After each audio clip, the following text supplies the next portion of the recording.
তুমি যেদিন দলিলটা নিয়ে গেছে তুমি বলছিলা তোরা কাইমরে জানাস না, দলিল নিয়ে গেছে নিয়ে যাক, তোরা কাইমরে জানাস না, জামালা সৃষ্টি করিস না।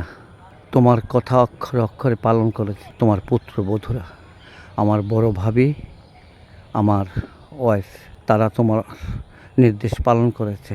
কিন্তু পরবর্তীতে তার বিশাল খেসারত দিতে হয়েছে আমাকে। এই জায়গাটা চেনার জন্য আমি সর্বোচ্চ কষ্ট করেছি মা। বিজুপুরের মেজর সাহেব আমাকে সব কিছু দিয়েছে, আমি পরে জায়গাটা চিহ্নিত করতে পেরেছি। সেই 1967 সালে তুমি জায়গাটা কিনেছিলে, বাবা তোমার নামে কিনে দিয়েছিল, কিন্তু এক অজ্ঞাত রাক্ষসের থাবায় এই জায়গাটা জীবনে তোমার ওয়ারিসদেরকে চিনতে দেয় নাই। আলহামদুলিল্লাহ, কিন্তু আমরা আছি, থাকবো। জায়গা থাকবে না, মানুষ জায়গা দুনিয়া পড়ে থাকবে, মানুষ থাকবে না। এই কবরস্থানে শত শত মানুষ, হাজার হাজার মানুষ, পরিবার পরিজন, অর্থ সম্পদ, ধন, বাড়ি গাড়ি সব কিছু ফেলে এখানে পড়ে আছে, কেউ তাদের খবর নেয় না।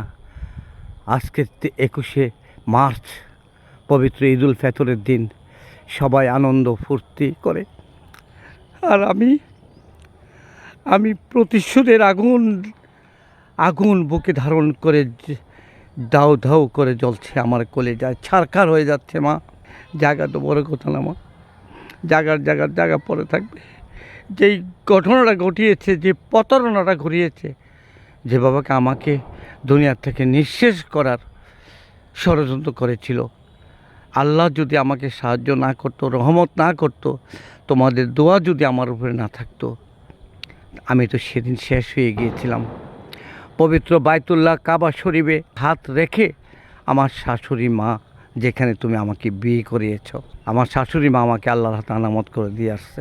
এবং তুমি যেদিন মারা যাও সেদিন আমাকে 7:45 সকালে আমি যখন ডিউটি যাই, তুমি আমাকে আল্লাহর হাতে আনামত করে দিয়েছিলে। কেন আমি জানি না, সেদিন বিকাল 5:10 তুমি দুনিয়ার মায়া ছেড়ে কবরবাসী হবে, এটা তো আমি জানতাম না মা, আমি তো জানতাম না। সেদিনকে আমি গাড়ি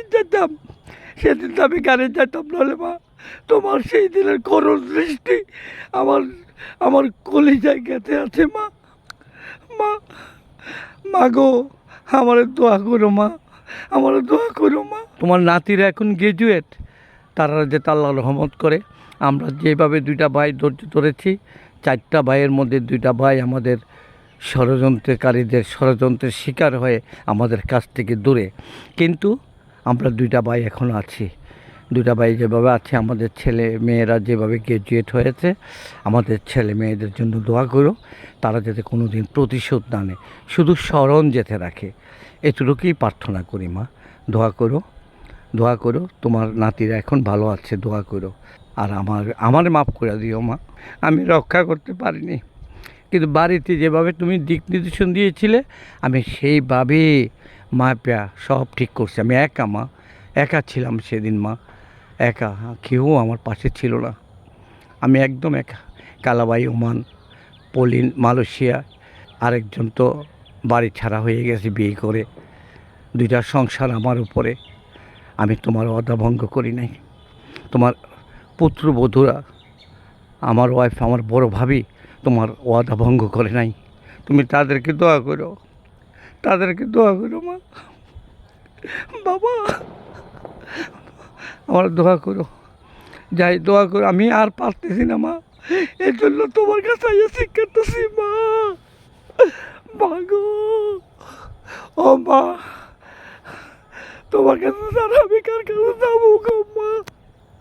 তুমি ছাড়া যে আমার কেউ নাই মা গো, তুমি ছাড়া যে আমার কেউ নাই মা। আমি শুধু উচিত কথা বলি, এটাই আমার অপরাধ।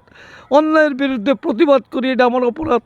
একটা অন্যায়ের বিরুদ্ধে প্রতিবাদ করে আমি সবার কাছ থেকে দূরে সরে গেলাম, সবার কালের শত্রু হয়ে দাঁড়ালাম। ডিউটির জায়গাটা শুধু বিজুপুরের জায়গায়, এটাই আমার অপরাধ। তোমরা বলছো আমি করছি, কিন্তু আমি রক্ষা করতে পারি নাই। আলহামদুলিল্লাহ মা, আমরা ভালো আছি, তোমরা দোয়া করো আমরা রে। আমার 3টা সন্তান তোমার পায়ের কাছে, তুমি তাদের দিকে খেয়াল রাখো মা, তুমি তাদের দিকে খেয়াল রাখো মা। আল্লাহ হাফেজ, আসসালামু আলাইকুম।